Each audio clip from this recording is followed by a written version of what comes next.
우리가 1년 가운데서 예수님의 고난의 행적을 우리가 또 따라가면서 그 하루하루를 통하여 주님이 주시는 그 은혜를 다시 한번 또 되새기는 귀한 시간들을 우리가 시작합니다.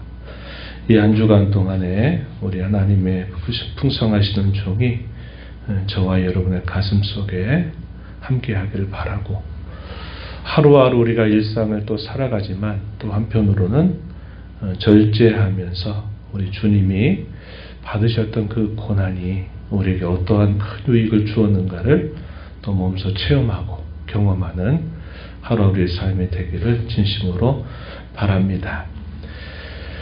당시 사람들이 어떠한 마음을 가지고 이 십자가를 향해 나아가시는 주님을 생각했었는지, 또 2000년이 지난 저와 여러분이 그 현장에 실질적으로 함께하지는 못하지만 그 주님이 어떠한 심정을 가지고 또 말씀하시고 그렇게 행하셨는가를 되새기면서 옛 제자들이 깨닫지 못했던 것, 저와 여러분은 잘 깨닫고 우리의 남은 삶에 이것이 우리의 삶의 큰 양식이 되기를 진심으로 바라는 마음입니다.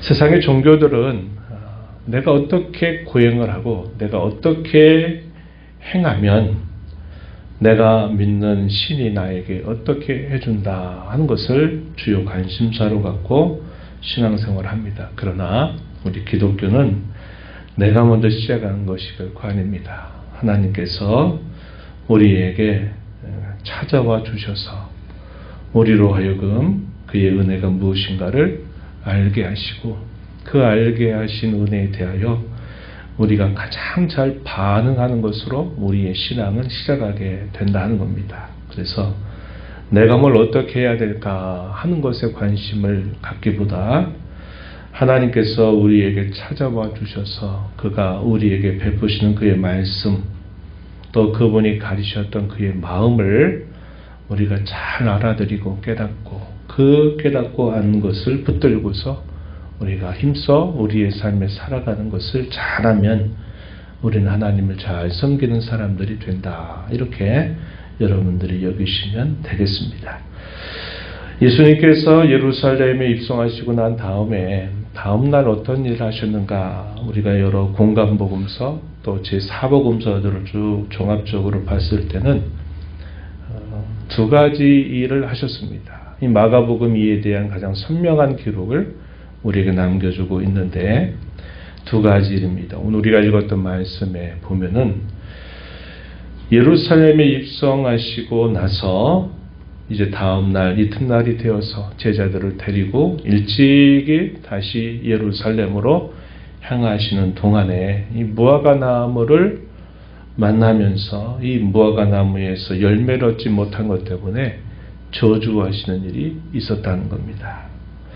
이에 대한 기록을 살펴보면 마태복음에도 이에 대한 기록이 있긴 하지만 순서가 바뀌어서 기록이 됩니다. 그것은 사도 마태에 분명한 의도가 있다는 것을 보게 되고, 시간적으로는 마가복음이 정확하게 이 부분을 소개해주고 있고, 누가복음의 경우는 이 부분이 생략되어 있습니다. 요한복음 역시 이 무화과 나무에 대한 무화과 나무를 저주하신 일은 요한복음에서도 생략이 되어 있어요. 그래서 이 마가복음은 시간적인 순서로 또 그리고 이 내용을 빠짐없이 우리에게 전달해 줍니다. 그래서 월요일 날에는 무화과 나무를 저주하신 일이 하나의 큰 사건, 그리고 제자들을 데리고 예루살렘 성으로 다시 들어가시고 그 성 가운데서 예루살렘 성전 가까이 찾아가신 다음에 예수님이 이 성전을 정화하고 새롭게 하시는 일을 예수님이 또 행하셨다는 것입니다. 이것은 두 번째 이 성전을 정화하신 사건으로 우리에게 알려져 있는 부분이 된다는 겁니다. 이런 내용들을 좀 살펴보면서 또 그 교훈을 또 되새기는 시간이 되기를 바랍니다. 예루살렘에 입성하셨던 주님은 환호하는 무리들과 다르게 예수님은 그 예루살렘 성을 제자들과 함께 쭉 둘러보십니다. 거기 많은 사람들이 살고 있었어요.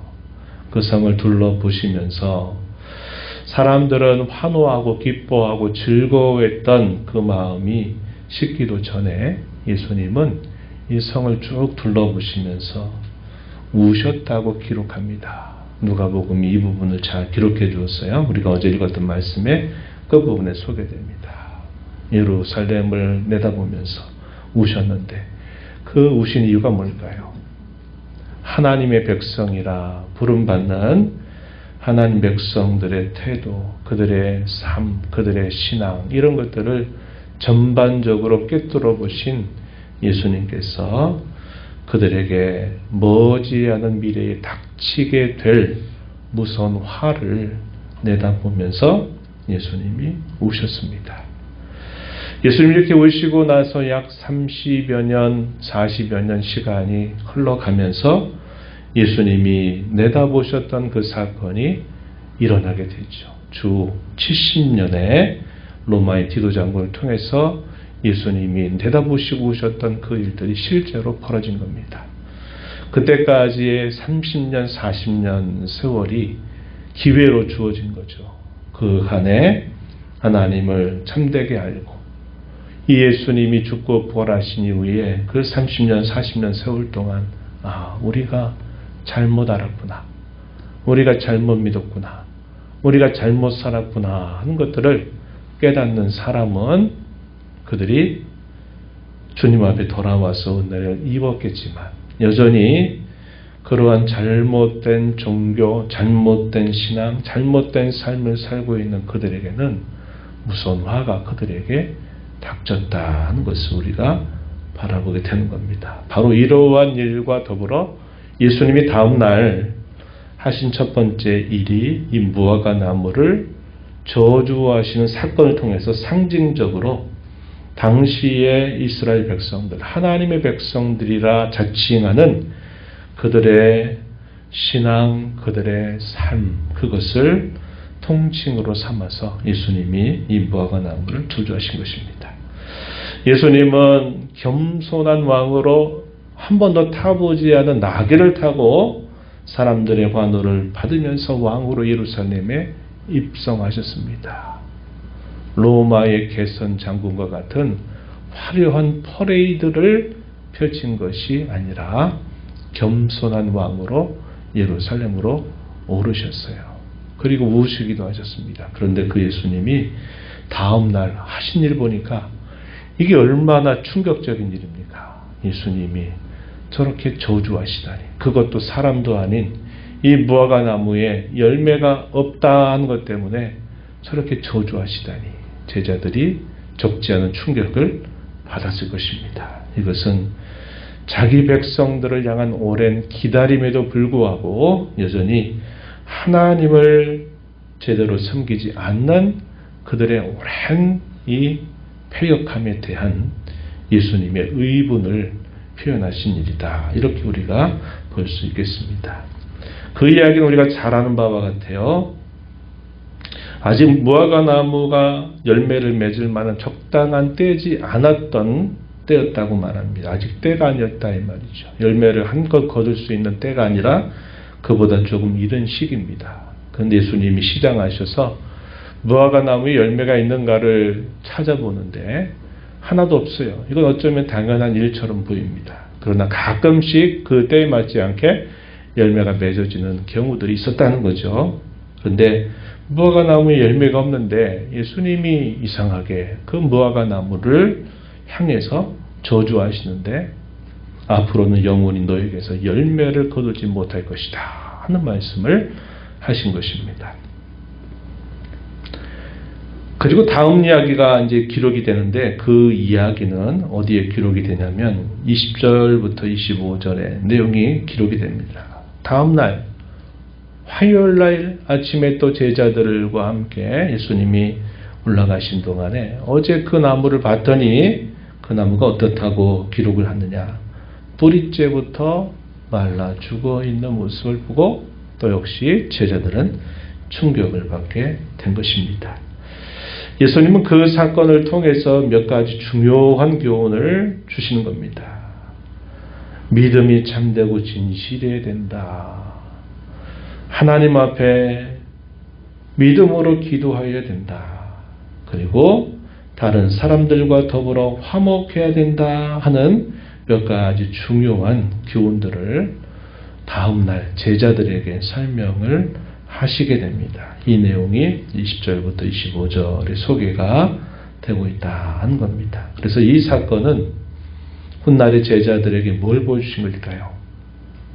열매를 그토록 기다리고 간절하게 바랐던 이 하나님의 기대를 저버린 이스라엘 백성들의 불신앙, 그들의 패역함에 대한 예수님의 심판을 말씀하시는 상징적인 사건이었다는 겁니다. 이사야서 5장에 보게 되면요, 1절부터 7절에 이런 말씀을 보면은 이 이스라엘을 포도원의 비유를 통해서 그들의 역사를 평가하는 말씀이 주어집니다. 아주 좋은 위치에다가 극상품 포도나무를 심고 거기에서 최적의 열매를 거둘 수 있는 환경을 만들고서 열심히 농사를 지었습니다. 그래서 열매 때가 되어서 그 열매, 극상품, 그런 포도 열매를 따려고 가서 보니까 그 열매가 맺힌 게 아니라 흔해 빠져 있는 어느 곳에서든지 얻을 수 있는 들포도 열매가 맺혀져 있었다는 겁니다. 주인이 너무나도 그것에 대해서 화가 나서 망대를 다 걷어버리게 되면서 그것을 결국 그 뜻이 무엇인가를 설명하는 내용들이 소개되죠. 만군의 하나님 여호와께서 자기 백성들에게 좋은 열매를 맺을 수 있는 모든 여건들을 주시고 그들에게 열매를 기대하셨는데 결국 그 열매를 맺지 못했다는 겁니다. 그 열매의 내용이 뭐냐? 의와 공평이라고 하는 그 열매를 기대했지만 그들이 그러한 삶을 외면하고 말았다 하는 것을 이 포도원의 노래를 통해서 보여주셨는데, 바로 이 무화과 나무를 저주한 사건은 바로 그와 일맥상통한 사건이 되었다 하는 것을 우리에게 보여줍니다. 성전을 정화하신 일이 그날 핵심적인 주님의 사역이었습니다. 이방인의 뜰에서 6월절이 가까이 다가오면서 명절을 세기 위해서 멀리 떨어져 있는 이스라엘 자손들이 가족들을 데리고서 이 예루살렘으로 많이 방문을 하고, 예루살렘은 이 명절을 지키기 위해서 대단히 분주해집니다. 그들이 먼 곳에서 재물을 끌고 올 수 없기 때문에 그 재물을 이 성전 앞에서 그것을 매매하고 바꿀 수 있도록 된 겁니다. 근데 이것이 당연히 그들에게 필요한 것이긴 했지만 이것이 오랜 동안 이 종교적인 관례로 익숙해지다 보니까 여기서 벌어지는 일은 하나님이 오실 때, 우리 예수님께서 오실 때 이 일이 얼마나 본질로부터 떠나 있는 일이 되어버렸는가 하는 것을 예수님께서 아신 것이죠. 그래서 예수님의 공생애 가운데 아마 초기에 한번 이런 일을 행하셨는데, 또 이 마지막 이 한 주간에 예수님이 또 이 성전을 정화하시는데 거의 다른 사람들이 봤을 때는 폭력을 행사하는 것처럼 예수님이 하신 겁니다. 노건을 만들고 그 노건으로 채찍을 만들어서 채찍을 막 휘두르시면서 이런 일을 하니까 이 얼마나 충격적인 일이 되었겠습니까? 성전 안에서 매매하는 사람들, 돈 바꾸는 사람들의 상을 완전히 엎어버리십니다. 비둘기 파는 자들의 의자도 엎어버리세요. 그리고 채찍을 들어서 계속 휘두르시는 겁니다. 이 채찍을 휘두른다라는 것은 심판에 대한 하나의 상징적인 행위가 된다 하는 것이죠. 예수님이 이렇게 하시면서 하시는 말씀이 뭐냐? 내 집은 만민이 기도하는 집이다. 이사야서 56장 7절에 하셨던 그 말씀을 그들에게 상기시키십니다. 예레미야 7장에 있는 말씀을 인용해서 만민이 기도하는 집을 강도의 소굴로 만들었다. 이렇게 예수님이 말씀하신 것입니다. 예수님이 채찍을 들어 심판의 행위를 이렇게 행하신 그 중요한 이유는 만민이 기도하는 집을 강도의 소굴처럼 만들어버렸다 하는 이유였습니다. 성전이 뭐하는 곳입니까? 하나님을 만나는 곳이죠. 하나님과 깊이 교제하는 것입니다. 하나님과의 관계를 회복하는 장소죠. 죄를 지었다 하더라도 자기의 죄를 고백하는 자들에게 하나님이 사유의 은혜를 베풀어 주셔서 그들을 새롭게 하고 고치고 치유하는 것이 바로 이 성전이 하는 가장 중요한 일이었다 하는 겁니다. 그런데 그런 것들은 그냥 형식적으로 남아 있고 실질적으로 그들이 하고 있는 일들은 거기서 사고 팔고 하나의 관습을 행하는 것에 지나지 않았고, 당시의 종교 지도자들은 이 파는 사람들과 암묵적인 거래를 통해서 많은 돈을 축적하였고, 이 파는 사람들도 적당한 자기들의 이익을 보태서 이것을 가지고서 자신들의 이득을 취하는 일을 했다고 하는 것입니다. 중요한 본질은 없어져 버리고 이 외형적인 신앙의 이런 관례와 관습들만 가득 차 있는 그런 모습을 보면서 예수님은 채찍을 들어서 그것을 휘두르시면서 그것에 대한 심판을 아주 예수님이 무섭게 그 일을 보이셨다 하는 것을 보게 되죠. 누구의 책임이겠습니까? 종교 지도자들의 1차적인 책임이죠. 또 누구의 책임일까요? 그게 그런 줄 알고 또 그렇게 오랫동안 아무런 반성과 돌이킴 없이 해온 일반 백성들의 책임이 되기도 하는 것입니다. 우리는 이 성전을 통하여서 오늘날 교회를 이루고 있는 우리의 모습을 돌아보아야만 합니다. 오늘날의 교회가 세상 사람들로부터 지탄받고 또 무례하다, 교회가 왜 이러냐 하는 식의 이야기를 듣는 책임은 이 교회를 말씀으로 섬기는 종들의 일차적인 책임일 것이고, 목회자들을 길러내는 신학교가 예전 같지 못한 기능을 하고 있는 일 때문에 우선적으로 그럴 수 있습니다. 그러나 그것만 아니라 결국 성도 개인이 하나님 앞에서 갖는 분명한 책임이 또 있다 하는 것을 우리가 보게 되는 것입니다. 오늘 이 두 가지 사건을 통해서 우리는 본질을 떠난 종교, 본질을 떠난 신앙, 이것이 무엇인가를 생각하게 돼요. 삶의 열매가 없는 종교, 하나님과 친밀한 인격적인 만남과 교제가 없는 종교, 참된 치유와 회복이 없는 종교, 돌이킴이 없는 종교, 이러한 종교를 주님은 심히 책망하시고 심판을 선언하셨다 하는 것을 보게 됩니다. 오늘 우리가 이 말씀을 보면서 우리의 삶이 좀 어떠한가?